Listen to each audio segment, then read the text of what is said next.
Good day mga kasweldo. Welcome back to our channel. So for today's video, pag-uusapan natin kung paano mag-create ng account sa SSS at kung ano yung mga benefits na pwede mo makita kapag may account ka. Tara, pag-usapan natin.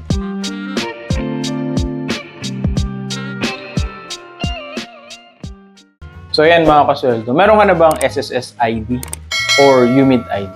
So kung ikaw meron ka ng SSS ID, pag magre-register ka sa SSS account ninyo, pwede nyo gamitin yung SSS number ninyo. Pero kung meron naman kayong UMID ID, yung CRN number. So, paano naman kung wala kayong SSS number or UMID ID? So, una-una yung gagawin dyan, pwede kayo mag-register. So, punta kayo sa nearest SSS branch, tapos pwede kayo mag-apply para sa SSS numbers ninyo. Or kung meron kayong employer, so pwedeng sila yung kumuha ng SSS number ninyo. So, tara, pag-usapan natin kung paano yung actual na pagre-register. Okay yan mga kasweldo. So, punta lang kayo sa Google and then search nyo yung SSS. So, pwede dito, search nyo lang SSS website. And then, make sure na yung pupuntahan ninyo is ito. Yung unang-unang lumabas. Ito yung Republic of the Philippines Social Security System or yung may website na www.sss.gov.ph. Okay, so pag clinic nyo yan, mariredirect kayo dun sa website ni SSS. So kung mapapansin nyo, meron dito sa kanan, ito yung mga portals ng member, employer, coverage, and collection partner or yung contribution subsidy provider yan. And then, Small Business Wage Subsidy Program. For this video, ang pag-uusapan natin is yung portal for members. And so, pag-click niyo nito, mariredirect kayo dun sa portal or mag-create to ng bagong tab sa browser niyo. And then, lalabas yung member login. Kailangan dito ng user ID and then password. Pero since wala pa nga tayong account, dito muna tayo sa baba, which is yung register. Okay? Yan. So pag mag-register tayo, may lalabas lang dito na reminders. Ito rin nabanggit ko sa inyo kanina, kailangan meron kayong SSS number na o kaya yung UMID card. Basahin na lang to hanggang item number 7. Click nyo lang to, yung I certify that I have read and understood the foregoing reminders on SSS web registration. So after nyo i-click yan, click nyo lang yung proceed. And then, lalabas na tong online member user ID registration. So mapapansin nyo dito, may mga kulay-pula. Yan daw yung mga required field yung kailangan natin fill upan sa pagre-register. So, una na dyan is yung CRN or yung SS number natin. Fill upan lang natin ito na mabilis. Yan. Pag na-fill upan nyo na yung SSS number niyo or CRN number, magpo-prompt naman yan kung may mali dyan. Say for example, ito. So, may lalabas siya na ganito.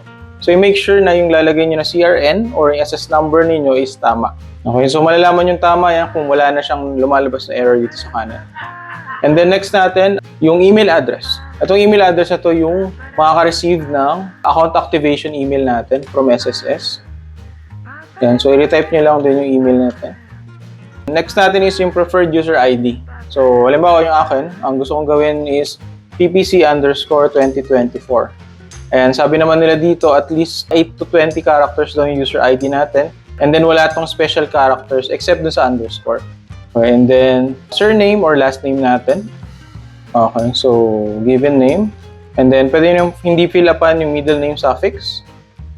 And then, date of birth. Okay, and then, last is yung address. So, yung sa ba, re-require tayo ng foreign mailing address. Kung parehas lang naman to sa existing Philippine address natin, so, pwede natin i-leave as blank yan. And then, last but not the least is yung country natin. So, may last part tayong kailangan fill upan dito, yung registration preference. Kung papansin nyo, ito yung mga choices dun kanina bago tayo mag-proceed dito sa page na to. So, sa akin, siguro ang pipiliin ko dito is yung mobile number registered sa SSS ko. So, after natin fill upan to, kailangan lang natin i-click yung CAPTCHA. Kailangan din natin i-click yung I accept the terms of service natin. Yan. So, pwede nyo basahin yung terms of service nila. Yan. And then, proceed na tayo sa login. Then, click lang natin yung submit. May lalabas dito ang confirmation page based dun sa details na nilabas natin. Okay, and then once done, click nyo lang yung confirm. And then, may masasend dito na email sa nilagay nyong email address. So, yung email na yun, naglalaman yun ng account activation. So, kailangan nyo i-activate yung account nyo pagka-create nyo or pagka-register nyo dito. Okay? Pag nakapag-activate na kayo ng accounts nyo, so makapag-login na kayo sa SSS. Ayan. So makikita nyo dito sa SSS na website, yung member info ninyo. Ayan. So kung gusto nyo mag-update ng contact information nyo, so ito yung contact information nung nag-register kayo sa SSS. Ayan. So pwede rin kayo mag-change ng password dito, employment history. Check nyo yung employment history ninyo. Kung nagkaroon na kayo ng multiple companies. Yan. So, appointment system, UMID or SSS ID details, and then yung update security questions. So, kung may inquiry din kayo tungkol sa benefits nyo, contributions, or yung loan information, dito nyo rin yan titignan. And then, ayan. So, kung mag-a-apply naman kayo for maternity benefits, sickness, at any other benefits sa SSS, so dito rin yan.